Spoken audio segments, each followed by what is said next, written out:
They always use that because the AK-47, of course, looks scary, right? And it is an automatic weapon. It actually is a weapon of war that they use. That's wrong. Right? You're wrong. It can be automatic? Look.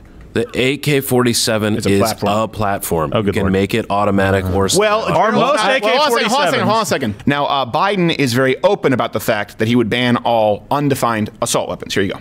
So to gun owners out there who say, well, a Biden administration means they're going to come for my guns. Bingo. You're right if you have an assault weapon. Wow. The fact of the matter is they should be illegal, period. So there's him saying he's going to ban all assault weapons. And he didn't equivocate. He didn't equivocate. Very clear. Yeah. And he mentioned the buyback. He talks about the buyback program quite a bit, too. It says it talks about it on his website, a gun buyback. Now, here's what's so concerning. We've talked about Australia and the gun buyback. That was a mandatory buyback. And considering how specific Joe Biden is on banning all firearm sales and ammunitions online and making you criminally liable and civilly liable, even if there is actually no child who reaches a firearm in your house whatsoever. The vagueness here is concerning because it just mentions buyback. Well, all examples we have of buybacks have by and large been mandatory. So here is, well, would it be mandatory? I don't know because he didn't specify, but he did say that his gun czar was going to be Francis O'Rourke, who you may know him as Beto. How are you going to take away weapons from people who do not want to give them up and you don't know where they are?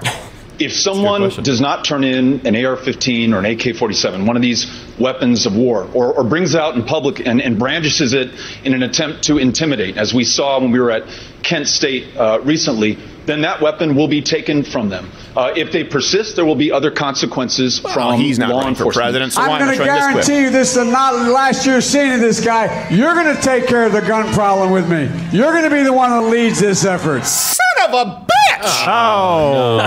There it is. Two things. One, they conflate AR-15s with AK-47 every single time. They say that these two things are one and the same. Right. They always use that because the AK-47, of course, looks scary, right? And it is an automatic weapon. It actually is a weapon of war that they use. That's wrong. Right? You're wrong. It can be automatic? Look.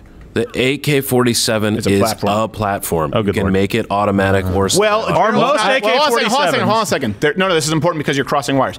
And there's a difference between, for example, an M16, which is used in the military, which automatically has automatic and burst fire capabilities. And AR-15, what defines that differently is that it's typically available for civilian use where it only has a semi-automatic function.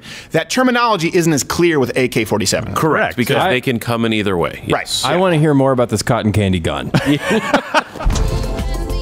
Watch Louder with Crowder live, Monday through Thursday, 10 a.m. Eastern.